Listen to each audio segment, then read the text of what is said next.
in Naruto, what I mean, watching wise, I'm talking. I haven't seen the flashback of the fourth story, fam. I need to grab you lot's face like I'm coming out the gate. Like I'm slipping on it, but I've read it. I've read it all. I've read it all, so I know it finishes. But yeah, I'm saying, what? Same here, read it. The best thing about anime, like obviously from manga to anime concept, is not the storytelling, not like it's the fight scenes. Like you get a proper choreographed fight scene. Yeah. Like reading, Agreed. like for example, seeing Naruto's Rasen Shuriken for the first time in manga format, which is when I first saw it, and seeing the big bubble and stuff like that, and seeing it spin. Like you can't see it spin obviously, but like the vision of it spinning, to seeing it happen when he first used it, and seeing how many times it's cutting, man. Like you get the the full depth of the experience. That was it. Like if you enjoy manga, that's why even like for Hamid doesn't watch anime, but if he does, it's going to be a fight scene. Yeah. Like Hamid I only know Hamid to watch fight scenes because if they get it right, because obviously they don't always get it right, but if they get it right, it is outstanding. So you need. I'm not saying all of the fight. I think the Madara bit was the best bit, but there's going to be a lot of small nuances and things that you guys will see that you will enjoy. Especially that I think that Daira fight was really good. The Raikage, not the current one, the original one, and Naruto fighting. Just Naruto and some of his abilities and stuff like that, how he used them and stuff, like just to see it live. When he first had the cloak. What was the fight like with Naruto, Sasuke, and whatever her name is? What's it? I know you're talking about. Can you go? That was interesting because it was very different with the whole moving through different dimensions and stuff like that, and it was almost like they couldn't touch her at one point. So that wasn't as like, I felt like that was a slower paced fight. It wasn't as quick and stuff like that, and it was more like a mental tactical thing, like how they're going to defeat her and stuff. And there was a little moment in there with the whole Sakura helping them to kind of reach her and do what they needed to do. So I don't think that fight was like the pinnacle or anything like that. Wait. You man haven't seen Might Guy fight Madara? Who? Might Guy fight Madara. Have you seen that? Oh, Guy Sensei. No, I heard. No. That's amazing though. The black screen. I didn't see it. I didn't see it. I heard it's amazing. It's to the point where obviously when you're reading it, I don't care what you're watching. I don't care what you're watching. I don't care how cool it is, how invested you are in it. You have unfinished business. I agree. Unfinished business. If you haven't seen Guy do dirt to Madara, oh, bruv. I'll check it out, man. I'll go back and watch the fights, definitely. Nah, you know what? I wouldn't be in a situation where I'm ready to just watch the war. I want to watch the war in its entirety, even though. Just watch the war, just the war. Yeah. Because there's a couple of scraps in it that I want to see. That Guy Sensei one, I remember reading it, and Madara was like, "Raw, okay, you have fully got my respect. Let's do crud now, because boom, you're this is level." I'm like, and I'm thinking, Guy Sensei, yeah. Man, opened the 8th gate. It was a rap, fam. It was a rap. Okay. See, guys, see when man put Madara in the dirt, like in the hole, in the earth. And man couldn't get out. Like, are you dumb? That shows levels. That's levels, bro. Bro, the scenes are levels. Like Guy, so when you watch that scene, you understand that if Guy was able to use that ability, he'll be the baddest. Like he will be the best. Like if you gotta understand, even though it was for a short time, if he wanted to duppy anyone, he could have duppied anyone. Like he could have ended the war technically, like long before it started. Like as soon as the levels, you got to deep it like this, because when he beat up Madara had ascended his original self from. I remember, so the Madara that came back is the one that has Hashirama cells in him, yeah? So he's already past his boogie back self, yeah? That version of him is weaker than the version that Guy Sensei beat up. So if Guy went to 8 gates and duppy Madara then, it would have been done. We wouldn't have seen, obviously it's storytelling, but that's how you got to understand the power level. Like, Yeah. Like Naruto and Sasuke wouldn't have had to do what they had to do. Madara, and they wouldn't have need Toby's help or nothing like that. Like Toby probably would have been dead too. Like if Guy did that at the start, like when he witnessed them, man, and they was all beefing, they would have been finished with like they would have been helpless. I don't even think Toby would have teleported in time. That's how fast man's moving. I don't think Toby would have teleported in time. Wow. Dumb. Wow. He is dumb. And the thing is as well, wasn't he saying he was holding on to that power for Kakashi? No, I don't think it was for Kakashi. I think that power itself is he got it. So his dad educated, like the little moments again. What Sean was saying, it's one of the moments. So his dad was saying that you should only use the power when I think I may be wrong with the wording, but basically when you have something that you truly need to protect. So like, or it's like to protect the future or something like that. So basically saying like, don't use that unless you using it, basically you sacrificing your life is going to protect those, like the important people to youth. And like that's basically like the greater good in it, like a big like like the ultimate. It's not some anything you do for a mission or something like that. It's like it's like you're basically sacrificing yourself to protect something for the future, innit? Okay, so that's it. That fight is a deeper fight. Yeah. All right. There's a lot of little moments. I need to watch it. Like for me, Naruto is the most successful thing to a 10 out of 10 anime. Yeah. I think so. Very, very close. It's not a 10, but it's very, very close. I rate it so highly. I think for any anime or manga that has run as long as it, I don't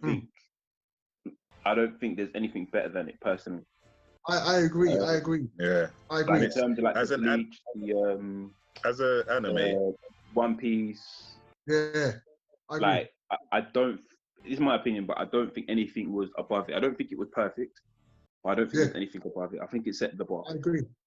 I still get goosebumps when I think about the Naruto vs Pain fight.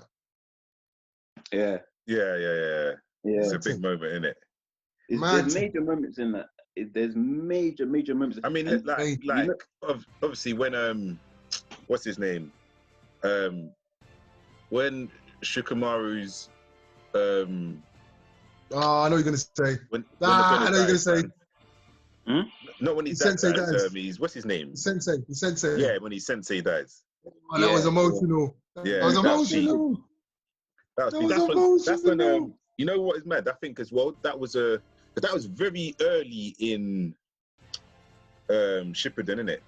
That was quite early in Shippuden. So at that point, we realized the levels of the Akutsuki. Like we realized, hold on, like these men are serious levels because when what's his name didn't die, they was really out for blood. Like they was really out for blood because I don't feel like we had people come in like Itachi when he badded up Kakashi, but he didn't kill him.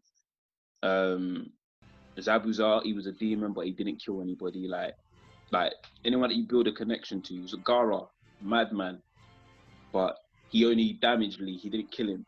So like all the characters that we're invested in and stuff like that, nobody's actually killed them. And even though the sensei wasn't like a major character, I felt like that made it major because like, oh my gosh, like that he like, how's he dead? Like what's going on? And then it's had such a huge impact on Shikamaru. Like I said, even down to little things of Shikamaru started smoking. Yeah, like, I just thought that was dope the way they did it. Yeah, them man as well. Like that death really progressed the storyline and raised the bar a bit in terms of the seriousness of it, because obviously Naruto itself, the first bit was more for the younger generation. That death straight away propelled it into like, oh, this is serious stuff now. And also these characters you've watched as kids now had to grow up like real quick. Like now they're like, okay, boom, Sensei's dead now. It's us, man. Do you understand the level?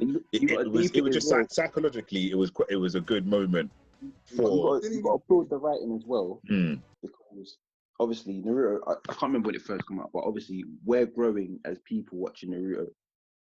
So like for a lot of us, our generation anyway, like watching Naruto, we're kind of aging with it. So as we're aging and our interests are kind of changing and things like that, they've done a time skip at like the perfect time. Like from the original Naruto to Naruto Shippuden, the time skip was actually perfect. And what you're saying, those moments and stuff, it was like perfect for us, like in our enjoyment of it. Like it needed to take the next step. Like, and I'm only like deep in that now that you said that actually.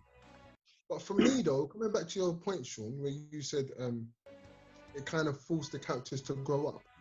I originally felt that with the death of the third Hokage, when Orochimaru took over the Hidden Leaf Village in original Naruto, and just forced, when he done that forbidden jutsu and he took out the first, the second, and he was about to take out the fourth, and he was like, oh no, don't take the fourth out, and he stopped the fourth. And it was just crud. It was just crud between the first and second. It was mad. And then obviously he sealed them away but with his own life, and he took out his ape. For me, maddest, one of the maddest scenes. But when obviously the third Hokage died, I was like, whoa, what? He died? What? I think for me, more so for me, and I love the way they did it, because they've done it multiple times. It just showed the level of crud Orochimaru was on. Yeah. But this is what I'm saying. Like this that, is what I'm saying. and then another one where I was like, this guy is nothing. Like, this guy is on some next level fuckery, is when Naruto was fighting him at the bridge. And Sasuke. at that point, You're talking about Sasuke, yeah? No, Naruto was fighting Orochimaru. I think at the bridge. I think Tsunade and Jiraiya fought him as well. But Naruto like went into cloak mode, like the fox mode, where like it burns his skin, and I think he had like 3 tails or 4 tails. And there was at one point he did something like Naruto was doing a Biju bomb, and obviously like, at that time that's like one of the strongest moves you know. And Orochimaru put up these 3 walls, these giant walls. I remember that. That was sick. And like Naruto blasted through that, and I thought that was some ultimate defense. And the way he blasted through it, but the way Orochimaru was so unfazed, and he was like, it looked like he was still playing. Yeah. And I was like, this man's taking the pit, like like the snake dying and then appearing from the snake's mouth at dumb speed, and just that scene there. Dark, fam. Yeah, it shows like the level of crud this guy is on, like, and each time you see him, it's like you realize just how sick. Like from when you seen him in the forest, and he had the disguise on, and him and Sasuke had the little beef, and he was playing, and then like obviously you get that creepy vibe from him, but you just realize this guy is actually a dope ninja. Like he's actually on crud. He's on point. He's tactical awareness. He's actually a dope ninja. But so that was one of my praises from Naruto, because at the beginning of Naruto, he was such this sinister character that anytime he came on the screen, I got chills. I was nervous, man. And that slightly died when he got into Shippuden, and it just softened him out. Like, wow, he was just really like mad, like in Shippuden, he was totally. You know, it was. I agree with you. And I know it's because they tried to give that sinister energy to Sasuke, because like we already know how sinister Orochimaru is, but because they made him seem like helpless and some little bitch in a sense against Sasuke, I feel the way Sasuke killed him was terrible. I feel like the way they did that was awful. I feel like they should have put some more respect on Orochimaru's name and made a proper beef. And then obviously Sasuke's proper trump card would have been like a mad genjutsu or something like that, or like just to catch him out of guard with his Sharingan, like off guard. Like maybe the whole fight wasn't real or something mad like that. Do you know what I mean? But like just to show some sort of respect to Orochimaru and his fighting ability and his tactical ability, because just to see like I just felt like Sasuke just fought an oversized snake. Like it didn't feel like a proper fight or nothing like that. Yeah, and I'm like, this is Orochimaru. This guy knows bare ninjutsu, bare abilities. Like he knows nothing. I'm just like, what happened? What happened to this guy, fam? Yeah, man. He's everyone's friend now. Get out of here, fam. I definitely got that same vibe. Like his whole persona. He seemed mellow. I don't know, man. Yeah, like obviously in Naruto, you're right. Like this guy was taking on the village, attacking Hokages. Now he looked like anyone could just roll up and really die. Just body him, Yeah, it felt like that. And I don't know why. I don't know why they did that, but it felt like anyone could roll up and just be like, yeah, boom, let's do this thing. So I don't know, man. I don't know why. Because I liked that aspect of Orochimaru. I liked it. I liked what he brought to Naruto. But when they killed that, it kind of lost that sinister side. And yes, they had the Kiski and Madara and Toby, but it wasn't Orochimaru, fam. It's like they made him the lesser of two evils in Orochimaru and Akatsuki and that. But they just, I just feel like they made him seem too lesser of an evil. Yeah. Like he became like, it's not like in Dragon Ball Z, Frieza, and then obviously the tournament. Like Frieza was the lesser of the two evils, but you're always skeptical, like raw, like this guy could actually just turn around and just fuck shit up. Like right, the whole thing, just like Frieza's gonna do a madness. You felt like Frieza was gonna do a madness. So, like Frieza was the lesser of the two evils, obviously Jiren and that, like that's the one they need to stop. Throughout that, I felt like I'm just waiting for Frieza to do a madness, and throughout this whole thing, I never thought Orochimaru was gonna do something. Like even if he did, I just didn't feel like it would affect. Like I thought someone would slap him up. Like it didn't feel like nothing. Yeah. He just looked weak, man. He looked weak still. Even in the Ninja War, I thought he was going to do something with Pete, but he didn't. He trying to help. I was like, what? Nothing. That's what I thought. I thought he was going to try and bend something to his advantage. Yeah. I thought he was like the ultimate like manipulator, but man. Yeah. Man came on this handshake thing, so he came like, I just want to do my research. You know what I mean? So I don't know, man. I don't know. But yeah, lads, man, gonna have to chop it off here, mate. Still. Yeah, brilliant. It's a conversation. Sick. Yeah, man. I'll get to editing. I don't know if I can do it tonight. I'll do some editing tomorrow. Rush it, bro. So I'll try and post it. I'll try to post it up for like around 6 p.m. or something tomorrow. Bro. I'll have my drink. I'll have my Ray's nephews. I'll have a little Simon just watching it, sipping it. Trust me. Definitely, man. Yeah, man. Can't wait. And Sean, just to say, this is big what you're doing. You know, this is big. It's so big that with the last couple of reviews that I haven't been a part of, I was mad salty because I'm thinking I need to get in this, fam. I need to get in this. Yeah, big yourself up, though. There's a lot more to come, man. Like one of my Lucan, Jester, that's my cousin, yeah. Lucan. Lord Lucan. He put some recommended, name, he said I should do some reviews myself of old movies that I've watched, and I should post them up. And he said like that could go down well, where I just give my point of view of why I liked a particular movie. But what I was thinking of doing is not just doing bait movies. I might do some like niche movies that I don't think many people have seen, and I'll just do like a little review. So you're saying to do something like that? Are you keeping to the theme of it, like anime and like comic style, or? No, in some cases I might drift off into just like, they're not going to be like just dramas, but like certain type. I know it might not directly fall under the umbrella, but it would still be like interesting movies in a way. I think so. Yeah.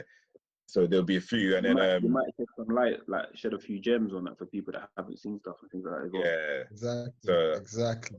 I want to do some of that. Obviously, next week The Boys is back, so yeah, I have to look to do the. Wait, Jester, have you not seen The Boys? I've seen some of it. I ain't finished it. Ooh, get involved. Sean will tell you I don't really watch series like 90% of the series that Sean and them not talk about. I'm not involved because I don't watch them. I watch anime, I read manga, and I play video games. I really watch series. Like me and my missus are watching The Umbrella Academy now. I can't tell you. I think the last series I watched was Game of Thrones. Okay. Okay. I mean, I don't watch series at all. This video is gonna cut off in less than a minute. Okay. Peace, man. So yeah, man, lads, we'll catch up. Yeah. Definitely. All right, nice one.